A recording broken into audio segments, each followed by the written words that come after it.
Super. All right. I'll take my monitor off so that way I can actually talk to everybody. If anyone wants, these are the most amazing monitors that you can actually have that will extend, so I'm not going to cheat and look at my notes. So, as was mentioned, I was invited to come today.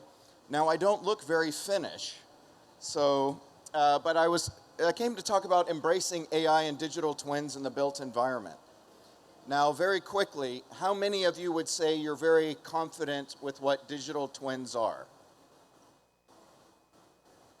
Little bit of audience participation. I know it's still in the morning, so does everyone feel, okay, so we're new to digital twins then, yes? Okay, super. All right, so I always like to start with a little bit of an introduction of who am I? Why do you want to listen to what I have to say? That's usually pretty important, right? Most of you people have no idea who I am. I'm actually from the US. I spent almost 20 years in San Francisco and Silicon Valley, actually looking at the latest in technologies and how do we apply this. And in the past 2 years, I've spent my time in Finland with a new company that I'll talk a little bit about. Now, in my industries of the built environment and technologies, I wear quite a few hats. And I've been very fortunate to have the work that I do mentioned in a variety of different publications over the years. So one could say that I am a global thought leader on these topics that I'm going to share with you today. And mainly the reason why is because it starts off kind of here is where I got introduced to the building industry. So back in 2007, we did a little thing where we essentially took a home building company and said, how can we make home building more efficient? So through the use of robotics and the use of interactive 3D, we essentially were able to build high-end homes using 3D fabrication models and the robotic CNC machines, a lot like what you see in Europe. Now, what's great is when you have this great data, you can do all kinds of things with it. And my job as a tech guy was to solve the problem for the general contractors and the subcontractors in the field, or how do we use digital twins within the factory? And even to give an example of how you can reuse the data that you create, we can even see augmented reality here. That is the 3D model of that actual house that was used to fabricate. So that's an example that was on the back of our business card, right? So it's showing how you can create the data once to use it all throughout the building's life cycle. And this is where I really understood the value of why do we need technology? Because let's be honest, when you're building, you need things that make sense. And I mean like dollars and cents, not things that just look fancy for hype or good marketing, right? So I learned a lot of lessons from builders, and I have the scars to prove it. That's why I'm wearing a vest, is because we learned the lessons of add value. Don't sell me technology, sell me solutions for my problems. And then taking this as a problem, I decided last year with another guy whose background is in artificial intelligence and mine in spatial technologies to essentially create a spatial AI productivity platform that allows for people that need to communicate information to be able to do it more quickly. And normally what takes months, you can do in hours. But let's jump in. So, the agenda as I'm going to lay out is a very simple introduction, which we've covered. Go into why AI and digital twins. Talk a little bit about mixing reality up, in addition to hack your thinking, because that is the biggest problem that we have in the industry. It is not technical, and this is everywhere. It is a mental problem that we have. Everyone does things the same way because that's the way we've always done it. So the barriers to adoption are not the amazing things that you'll see here. It's a mind shift change. And that's really what is lacking in the industry more than anything else. And then, of course, some final tips and takeaways. So it's going to be a busy day. I'm going to ask that you relax. Y'all are used to beaches. I would ask that you kind of go there for a moment. And I like to tell stories because stories are what stick with us more than facts. So, if you will, imagine a place. And in this place, let's just say it's the happiest place. Now, one of the reasons why I like coming to Thailand is because, in my humble opinion, y'all are some of the happiest people on the planet, right? Even now, I see some smiles in the audience. That gentleman's clapping because he knows I'm absolutely right. And so it's always a joy to come here. But what do happy places do? Well, first of all, they focus on the human. How do we make things great for the individual? Then what I love about Thailand, and we don't see too much in Finland, is actually society, the communication, the warmth that you have from one another, the way that you talk, you engage, you share, right? You eat together. These are the elements of what make happiness in my mind, right? Also, connection with nature, sustainability, right? If we're just gonna burn down the world, this does not make a happy place. And of course, how does all of this relate to a smart built environment, right? Because ultimately, we are building this to complement this to provide the best experience for them, for us. And what has happened in our generation is that all of this now has a new shadow, a digital shadow. Digital twins does not just refer to buildings. It is us. It is the place that we're in. It's our environment. You have electronic medical records. You have wearable devices. Your phone, and I know this when I worked at Samsung Research, gives me so much data about you that if you knew the amount of data we collect about your habits from your phone, y'all would all throw them away. So, we are digital twins. Our environment is becoming a digital twin, and our built environment also is a digital twin. And so, as we saw back here, digital twins are dynamic virtual models that actually pull in real-time data. So there's a distinction. Sometimes marketing departments get this wrong. A digital copy is a 3D model. A digital twin is a 3D model with the data, both static and dynamic. It's living. It truly is like a shadow. And it allows for simulation monitoring and analysis. So this is used, again, for us all the way through. Now moving on, so we have a lot of ground to cover. So AI takes this data that's static and dynamic, and ultimately, let's talk about what's important. It generates revenue. AI and digital twins analyze vast amounts of data perfecting performance. Now, technology to make money. Who in here likes to make money or save money? Okay, that's everyone. Yes, thank you for putting your hand up, my man. All right, you'll get a chocolate afterwards from Finland. All right, so prime example, okay? This is important because that's number one. We're in business to make money. But most importantly, also, it allows for decisions that improve the workforce safety. One of the things I like about the iPad, there was a gentleman I know from the States that was able to walk over to Tim Cook after they had finished building Apple's campus and said, "Thank you for making a device that gets my people home to their families faster." Okay? That's what technology is supposed to do. Technology is supposed to improve the quality of our life and improve profits for our employer. And if it's not doing that, you're not getting the full feel of it. And an example of this is Nemetschek Group and Hexagon have developed a digital twin platform. Now you're going to see a lot of these coming out, right?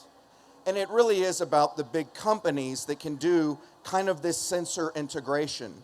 Because as we heard earlier, IoT is a lot of different things that's going on. So with that, let's take a further dive in. So some of the practical applications within the built environment is AI-driven design and construction. Now, the design phase, now this one's very interesting to me because how many of you are familiar with the term to design for manufacturing and assembly? Okay, great. DFMA is the way that the industry is moving toward. Now let's take a look at this from architects. Architects design, pass that off to the fabricators like I used to work with, and the builders and say, figure this out. But what happens when AI is connected to manufacturing? Through computational design, rules-based systems, now I'm able to take through a text prompt, or maybe you upload some photos of some building aesthetics that you like, and the AI can generate something based on your preference that can actually be manufactured with assembly instructions in a minute. What does that do for architecture? Now, does that change and get rid of the architect? No. You still need someone to sue. But for the actual process, this expedites this. Architecture is going to radically change, as is construction. And in the construction phase, as we heard, AI monitors things. Now you have systems that are using the security cameras that are in place to already do facial recognition and analysis to see who's on site, who's supposed to be there. Is someone walking to where they're not supposed to be? So these systems are already coming into place in existing infrastructure that's on a lot of job sites now.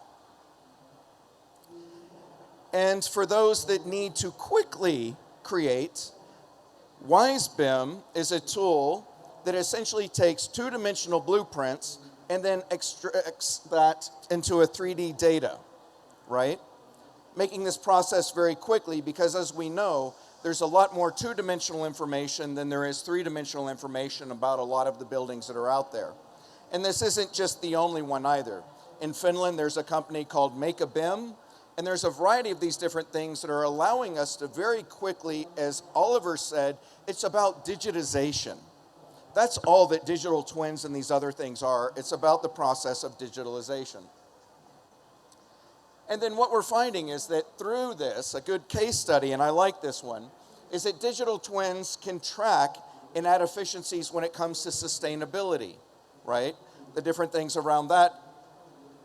And as an example of this, in the Netherlands, they used a digital twin of the area to essentially, as you can see here, optimize the excavation process to identify what would be the best way and the most sustainable way to essentially create this dam and these other projects that they were doing.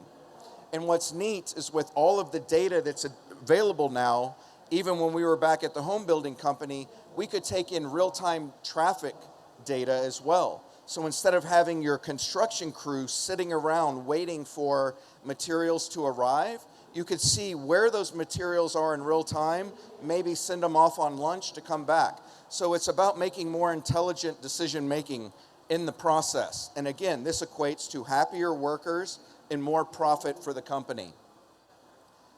Now, I highly encourage, and I'll leave this up here for a second, this is a nice article. It's very in-depth. If you do not know about digital twins, scan this QR code, read this document, and it is not from me, but it'll give you a good deep dive as far as what digital twins are. I'll share that link afterwards. So actually, I saw a few of you guys wanting to take pictures. There you go. And 5, 4, 3, 2, and 1. All right, super. Okay, so some common challenges that we have always. Data integration, right? A lot of people have legacy systems. A lot of people don't have digital information. This is very important. Of course, scalability, right? Doing this along like infrastructure projects and other things that are very big can be very challenging, very difficult. In addition to security, right? The weakest link, protecting sensitive data and maintaining cybersecurity. This is a very important topic to me. I could spend the whole rest of the afternoon telling you all the scary things about, again, the information that's being collected by robots and AI. But I like to be more optimistic and look at solutions. So with that, standardization and protocols, right? It's key that we adopt these industry-wide formats Of course, standards like IFC, so support people like Building Smart and others. And of course, everything now has an application programming interface, a way of communicating, a translator between systems. And of course, cybersecurity itself is just important.